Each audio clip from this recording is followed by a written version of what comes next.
영화 속 인문학 이야기, 영화와 함께 떠나는 여행, 나를 찾아서. 저는 여러분과 함께 여행을 하고 있는 순천대학교 철학과 이정아입니다. 출발해서 도착까지 10개의 이야기를 가지고 함께 여행을 하고 있습니다. 오늘은 그 7번째 여행 이야기입니다. 어떤 이야기가 여러분들을 기다리고 있고 또 그 여행에서 어떤 영화를 만나게 될지 다 같이 한번 출발해 보겠습니다. 오늘의 7번째 이야기는 인생이 아름답다는 것은 어떤 것일까? 이 질문입니다. 흔히들 TV나 영화, 노래 또 혹은 문학 작품에서 인생이 아름답다는 이야기들을 합니다. 그런데 여러분들의 삶 속에서 인생이 아름답다고 느끼는 순간은 과연 몇 번이나 있으신가요? 첫사랑을 느꼈을 때, 혹은 내가 좋아하는 어떤 사람이 내 마음을 알아줬을 때, 또 여러분의 각각 추억 속에 그 어떤 순간들이 아름답다고 느껴지셨을 때가 기억이 나시나요?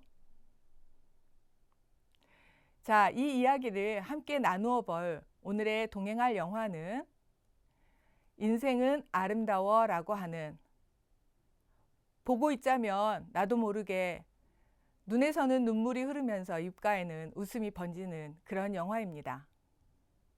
포스터 속에 저 아름다운 풍경이 어떻게 눈에서 눈물을 만들어내는지, 그리고 저 사연 속에는 무슨 이야기들이 우리를 기다리고 있을지 여러분들 다 같이 기대하면서 출발해 보기로 하겠습니다.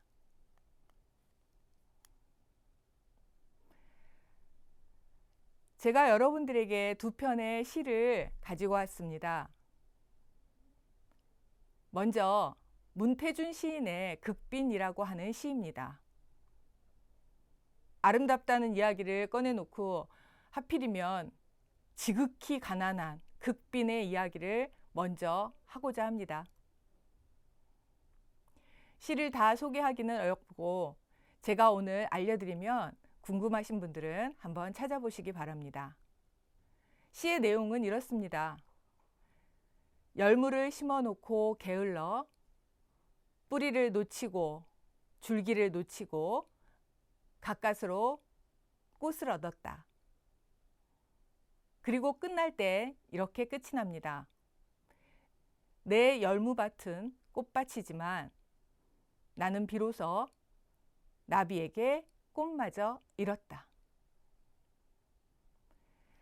시인이 말하고 있는 내용은 열무를 심어놓고 조금 게으름을 피웠더니 열무가 자라서 꽃이 피고 그 꽃 위로 나비들이 날아오기 시작했답니다. 한 마리의 나비가 두 마리가 되고 두 마리의 나비가 세 마리가 되더니 어느새 열무밭이 꽃밭이 되어버렸답니다. 그런데 시인의 눈에는 그 가녀린 나비가 열무 위에서 잠시 쉬었다 가는 것으로 보였다 봅니다. 아마도 차마 그 쉼을, 그 휴식을 방해할 수 없어서 그래서 열무를 거두어 들이는 일을 포기하고 말았나 봅니다. 모르죠. 어쩌면 열무는 꽃이 피기 전에 거두어서 먹어야 한다는 걸 이 시인은 몰랐을지도 모릅니다. 그런데 그게 무엇이 중요하겠습니까? 나는 한 번도 얻어보지 못했던 그 휴식을 내가 그 어설프고 가녀린 생명에게 줄 수 있다는 것, 그것에서 행복을 얻었다고 시인은 이렇게 노래합니다. 열무를 잃고 꽃을 얻었는데 꽃마저 잃었다고 탄식하는 것처럼 보이지만 그 탄식이 저에게는 노래처럼 들립니다. 그 옆에 있는 시는 정모승 시인의 수선화에게라고 하는 글입니다. 울지 마라, 외로우니까 사람이다. 살아간다는 것은 외로움을 견디는 일이다. 눈이 오면 눈길을 걸어가고 비가 오면 빗길을 걸어가라. 산 그림자도 외로워서 하루에 한 번씩 마을로 내려온다. 종소리도 외로워서 울려 퍼진다. 시인에게 외로움이란 사람이니까 그저 겪는, 공기가 있어서 숨을 쉬는 것과 같고 잠이 오니까 자는 것과 같은 그런 일상인가 봅니다. 눈이 오는데 눈을 피하려고 하면 그때서부터 눈이 오는 일은 고통입니다. 그래서 시인은 눈이 오면 눈길을 걸어가라고 하네요. 비가 오면 빗길을 걸어가라고 하고요. 그런데 그렇게 외롭고 눈을 맞고 빗길을 걸어가는 게 나만은 아닌가 봅니다.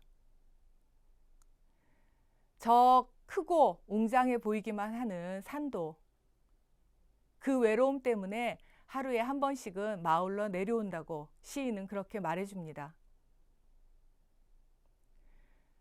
그냥 직선으로 와서 닿아도 되는 종소리도 넓게 넓게 울려 퍼지는 게 외로움 때문이라고 말하네요. 중략되었지만 이 시 속에는 하나님도 가끔 외로워서 운다네요. 혹시 하나님과 소통이 되시는 분은 정말 그런지 확인하시고 저한테 좀 알려주시면 좋겠습니다. 이 두 시에서 똑같이 말하고 있는 게 있어요. 외로운 상황은 누구라도 즐기는 상황은 아닐 수 있습니다. 열무를 심어서 열무를 거두고 맛있게 비빔밥을 해먹고 싶었는데 꽃이 피어서 나비들이 너무 많이 와서 못 먹게 되면 속상할 수 있어요. 그런데 생각을 바꾸고 나니 좀 달라졌어요. 나만 외로운 게 아니래요. 산도 외롭고 하나님도 가끔은 외로워서 눈물을 흘리신다네요. 비록 열무 비빔밥에서 열무가 빠지긴 했지만 나보다 조금 더 힘겨워 보이고 쉴 곳을 잃어버린 것처럼 보이는 나비에게 나는 그것을 주었으니 그만하면 족하다네요. 비가 오는 것을 막기는 너무 어려워요. 그런데 비가 오는 것을 즐기면 막는 일보다는 쉬울 것 같기도 해요. 우리에게 시시각각 다가오는 외로움을 몸부림쳐서 막아내기는 참 힘들어요. 그런데 그저 오고 있는 외로움이라면 겪어내는 것, 그러다 보면 언젠가 지나가겠지. 오히려 그게 쉬울 수도 있겠다는 생각도 드네요. 세상을 바꾸는 일은 너무 어려워서 그냥 내가 바뀌기로 했어요. 그게 생각이 바뀌면 상황이 바뀌는 것은 아닐까요? 제가 여러분에게 한번 그렇게 제안을 해봅니다. 자, 오늘의 영화입니다. 여기 보이는 저 포스터 속의 남자 주인공이 감독과 주연을 맡은 인생은 아름다워라고 하는 1997년도 이탈리아 영화입니다. 시골에서 도시로 상경한 청년 귀도의 운명적인 사랑 이야기입니다. 동시에 유태인계 이탈리아인의 아름답고도 슬픈 이야기를 담고 있습니다. 이 이야기들을 그저 슬프게만 담아냈다면 어쩌면 너무 구태의연한 영화가 될 법한 그런 내용이에요. 여러분도 잘 알다시피 유태인들에 대한 독일인의 학살, 그 현장에 귀도가 있습니다. 그런데 너무나도 놀랍게 그 슬프고 엄청난 비극의 현장에서 귀도는 너무나도 익살맞고 너무나도 아름다운, 그래서 더 슬픈 그런 영화의 한 장면을 만들어냅니다. 에이, 그건 영화니까 가능한 일이지. 현실 속에서 어떻게 그래? 그럴 수도 있죠. 여기에서 귀도는 임기응변의 대가입니다. 어쩌면 저럴 수 있지? 할 만큼 대단한 임기응변 실력을 발휘해서 위기를 모면하기도 하고 운명적인 자신의 첫사랑을 쟁취하기도 합니다. 그런데 그런 상황이 꼭 영화에서만 아니면 각본에 짜여진 대로만 일어날까요? 잘 생각해 보면 우리들의 삶 속에서도 순간순간 다가옵니다. 그런데 우리가 귀도처럼 하지 않는 혹은 하지 못하는 어떤 결정적인 막이 있어서 그런 건 아닐까요? 이 영화를 보면서 우리는 그런 의문을 한번 품어봄직합니다. 저 조그마한 꼬마 조슈아의 눈에 비친 저 조슈아의 회상으로 영화가 시작이 되고 그 조슈아의 나레이션은 마치 꿈결처럼 들려오듯 신비감을 자아냅니다. 그 나레이션 속에서 마치 동화처럼 기억되는 이라고 하는 단어가 이 영화의 느낌을 그대로 나타냅니다. 대규모의 학살 현장 속에 그 어린아이, 5살짜리 아이는 있었습니다. 그런데 그 아이가 저 포스터 속의 아빠의 나이가 되었음에도 불구하고 아이는 그날의 기억을 동화처럼이라고 가지고 있습니다. 그건 순전히 아빠 귀도의 임기응변적 사랑이기 때문입니다. 그게 없었더라면 조슈아는 평생을 아픔 속에서 혹은 그 트라우마 속에서 고통받으면서 살았을지도 모릅니다. 그래서 귀도는 비록 아들 곁에서 평생을 살지는 못하였지만 인생이 아름답다는 너무나도 서정적이고 동화 같은 이야기를 남기고 아들 곁을 떠날 수 있었던 거죠.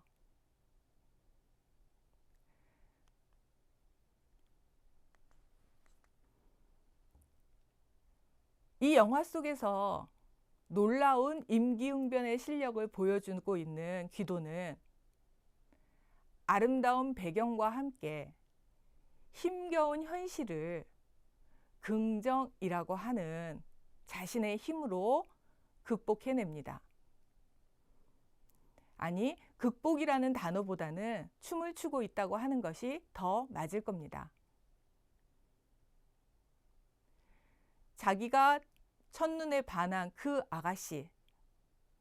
아가씨는 공교롭게도 전도 유망한 약혼자를 가지고 있었어요. 그러나 귀도는 자신의 사랑에 대한 믿음이 있었기 때문에 그 아가씨에게 다가갈 수 있었죠. 그리고 제법 낭만적으로 그 아가씨의 마음을 얻습니다. 앞에서 봤듯이 그래서 결혼도 했고 조슈아 같은 예쁜 아들도 얻을 수 있었죠. 그런데 이 영화에서는 주연이면서 감독을 맡은 주인공이 너무나도 아름다운 영화적 장치를 곳곳에 숨겨두고 있습니다. 결혼을 해서 조슈아가 태어나고 조슈아가 5살이 될 때까지의 장면을 끊지 않고 가는 롱테이크로 이어갑니다. 즉, 시간의 흐름을 아름다운 성과 같은, 그래서 마치 동화 속에서나 나올 법한 장면으로 이어가면서 보여줍니다. 현실의 흐름이지만 현실의 시간적 흐름이 마치 동화처럼 아름답게 흘러가고 있다고 그저 말 없이 보여줍니다. 그런데 그 동화 같기만 할 것 같고 아무 일도 없을 것 같은 그 삶의 끝에 이제 대규모의 학살의 현장으로 잡혀가는 그 일이 시작이 됩니다. 그리고 조슈아와 함께 귀도는 유태인이라는 이름으로 잡혀가는 그 순간마저도 당당하게 놀이로 승화해내는 힘을 보여줍니다. 아빠는 아이에게 계속해서 말합니다. 이건 게임을 하고 있는 거라고. 그리고 이 게임에서 이기면 아주 멋진 탱크를 얻을 수 있다고. 불행 앞에서도 당당할 수 있는 것은 귀도의 행복, 그 다음에 귀도의 희망이 있는 그대로를 보기 때문입니다. 무엇인가를 가장하거나 아니면 무엇인가를 덧붙여서가 아닙니다.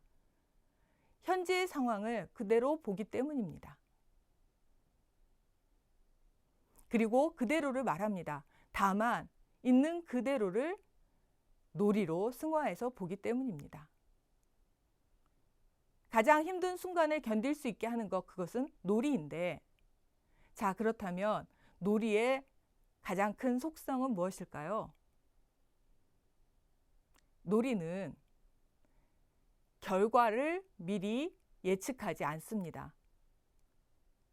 이기고 지는 것에 큰 의미가 없습니다. 이기고 지는 것에 의미를 두면 그때서부터는 도박사가 됩니다. 놀이는 과정을 즐깁니다.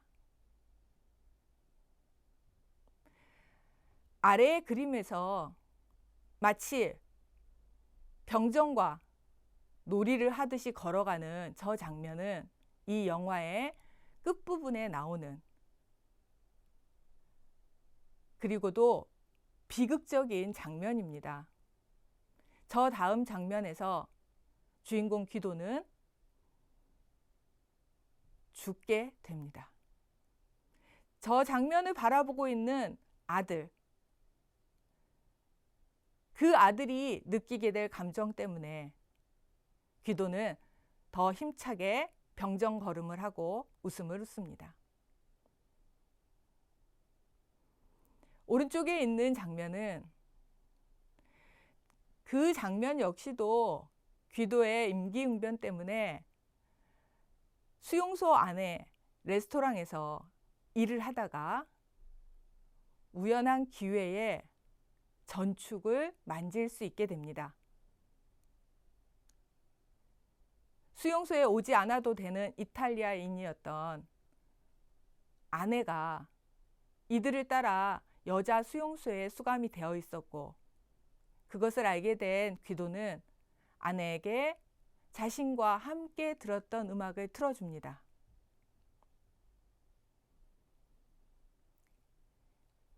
그 음악이 틀어지고 마치 영화 쇼생크 탈출에서 음악을 듣던 죄수들이 그 모습들처럼 모두들 알 수 없는 황홀감에 빠지게 될 때 귀도의 아내는 말할 수 없는 사랑을 느끼게 됩니다. 이들의 인생이 아름다울 수밖에 없는 이유입니다.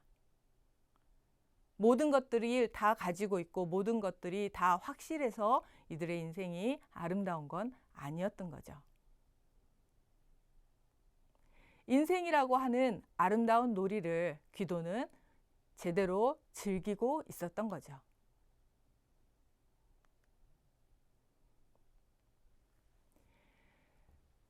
여러분들과 함께 여행을 떠나면서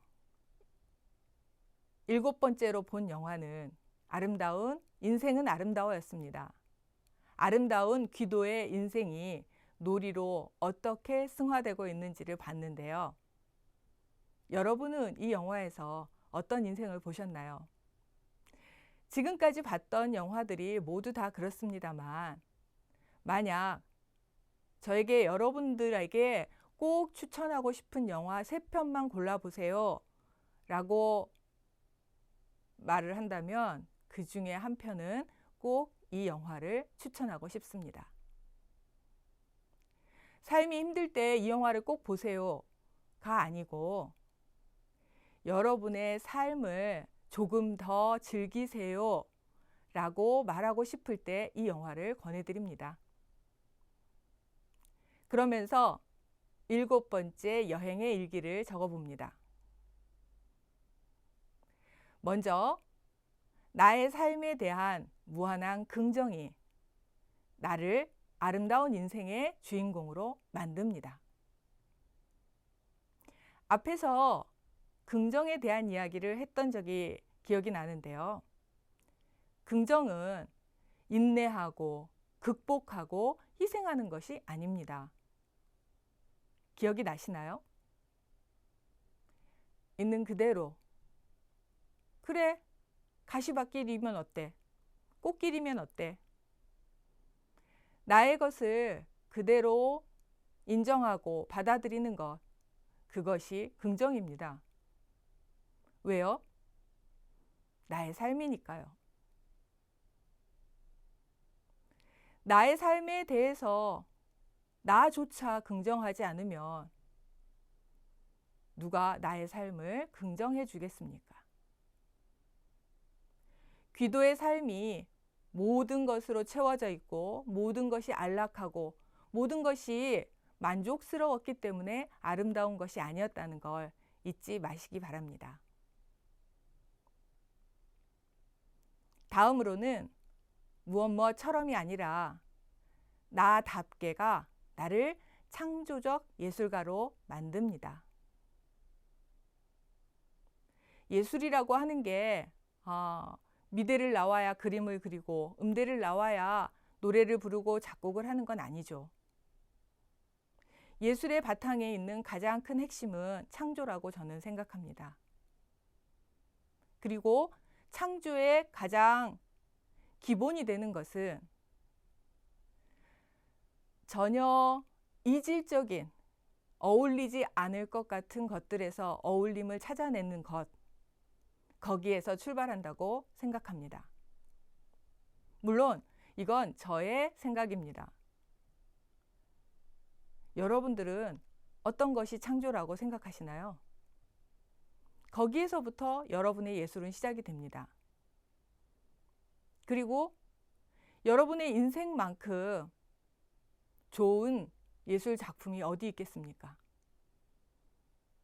아무것도 할 수 없고 움직일 수조차 없던 아이가 걸을 수 있게 되고 먹을 수 있게 되고 말할 수 있게 되고 심지어 이제는 자기 멋대로 생각한 대로 할 수가 있게 되었습니다. 그런데 왜 여러분은 그런 힘을 쓰지 않습니까? 여러분 의지대로 여러분의 창조적 힘대로 할 수 있습니다. 여러분은 모두 다 예술가입니다.